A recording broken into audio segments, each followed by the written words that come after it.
Hidup kita tak akan terlepas dari sosial media. Mau makan, cek sosial media. Mau tidur, cek sosial media. Mau kamar mandi pun, cek sosial media. Fakta menyatakan dari survei Hotsuite tahun 2021 mencatat pengguna internet di dunia telah mencapai 4,66 miliar jiwa. Dari jumlah tersebut, sebesar 4,22 miliar merupakan pengguna media sosial. Di Indonesia sendiri, pada Januari 2019, pengguna media sosial mencapai 150 juta atau sebesar 56% dari total populasi. Sementara pengguna media sosial, mobile, atau gadget mencapai 130 juta atau sekitar 48% dari populasi. Apalagi, ditambah keadaan pandemi COVID-19 ini yang mengharuskan kita beralih ke dunia online. Nah, dapat disimpulkan 50% lebih populasi orang di Indonesia sudah melek sosial media nih sahabat. Tapi, apakah itu selalu berdampak positif bagi kehidupan kita? Kali ini, kita akan ulik itu di segmen musik, ngulik asik.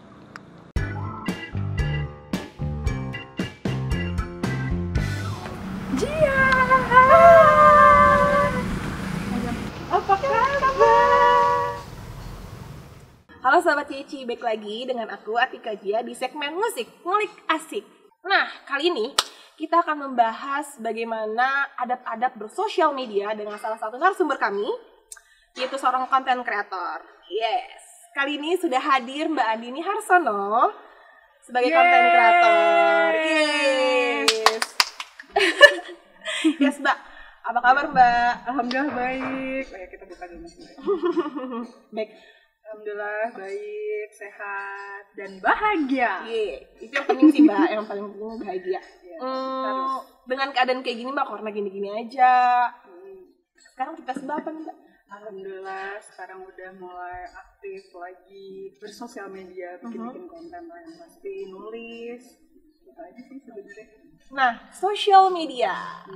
Kalau dengar kata social media nih Mbak, 3 kata aja di kepala Mbak Andini itu apa?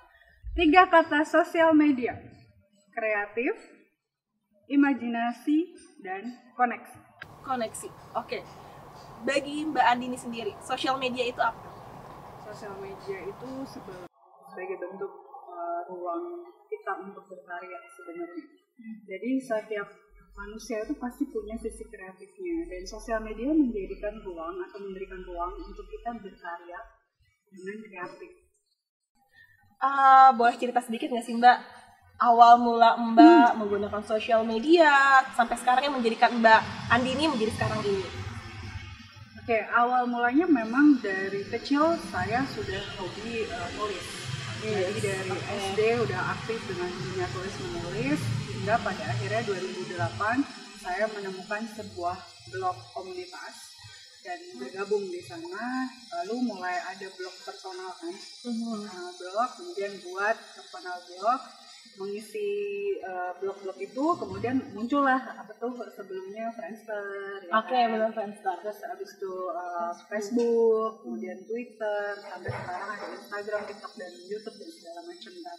Nah, mulai dari situ mau nggak mau, karena saya punya karya berupa tulisan, jadi harus di-share, ya kan.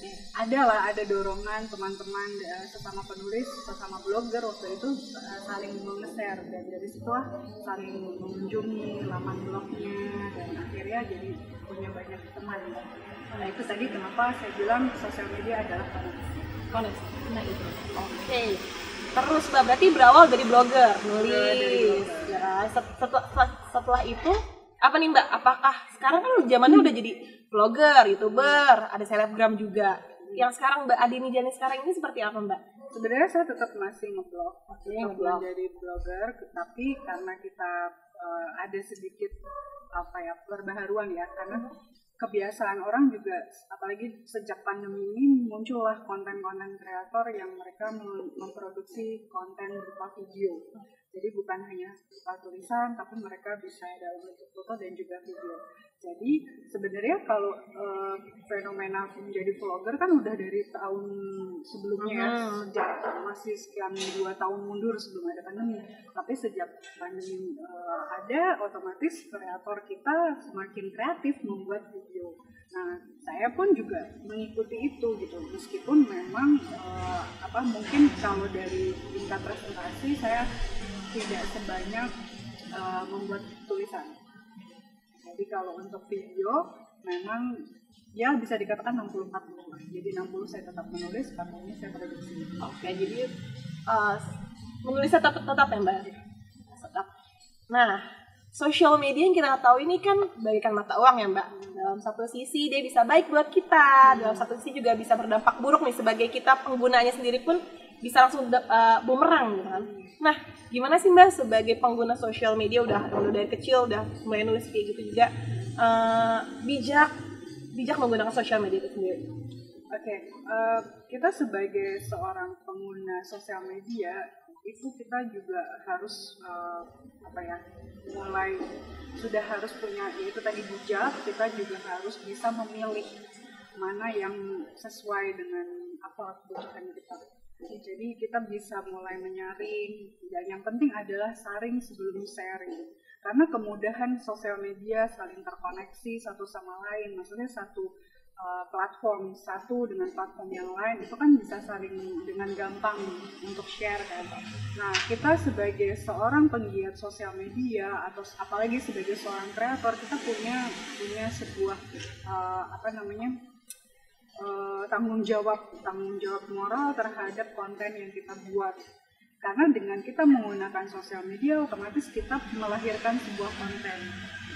Nah, ini yang kita harus bijaksana dalam memproduksi konten, menayangkan konten, memposting konten, sampai akhirnya kita juga men-sharingnya.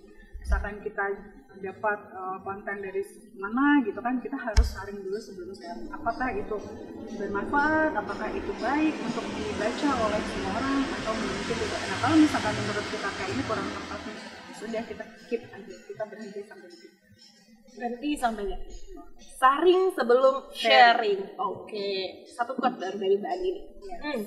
Terus Mbak, terkait itu Mbak, gimana sih Mbak nih?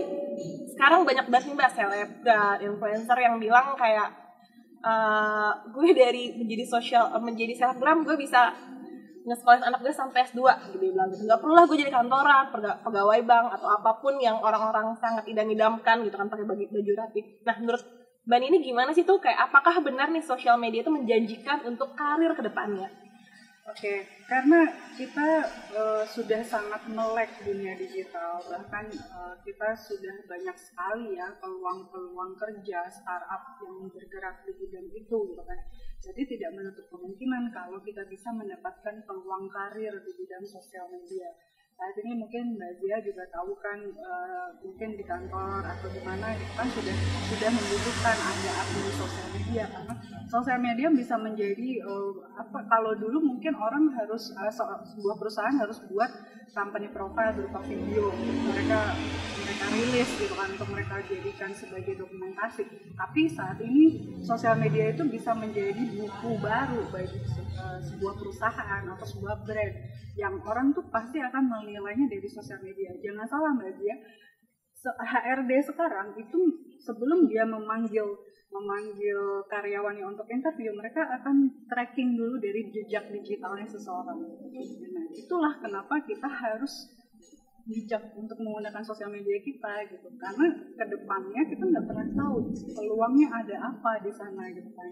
Bisa aja hadir dengan kita sosial media. Seumpamanya kita kreatif, kita suka bikin video, kita bisa foto dengan baik gitu kan, pasti kita juga ada peluang-peluang yang didapatkan. Misalkan kita bisa menerima endorsement, dan itu pasti kan ada nilai rupiah yang kita terima sebagai kreator kan. Jadi ya saya setuju bahwa konten kreator atau seorang yang aktif di sosial media itu bisa menjadi peluang karir baru yang cukup menjanjikan untuk ini. Oke. Ini Mbak terkait endorsement, gak cuma selebgram, vlogger, youtuber, sekarang udah zaman ini endorse. Gimana sih Mbak biar kita tuh nggak terperangkap masuk ke dalam si endorsement yang memberikan endorse itu ternyata kita cuma sebagai bahan percobaan atau kita malah dirugikan? Gimana sih Mbak bisa bagi tips-tipsnya nggak nih ke kita?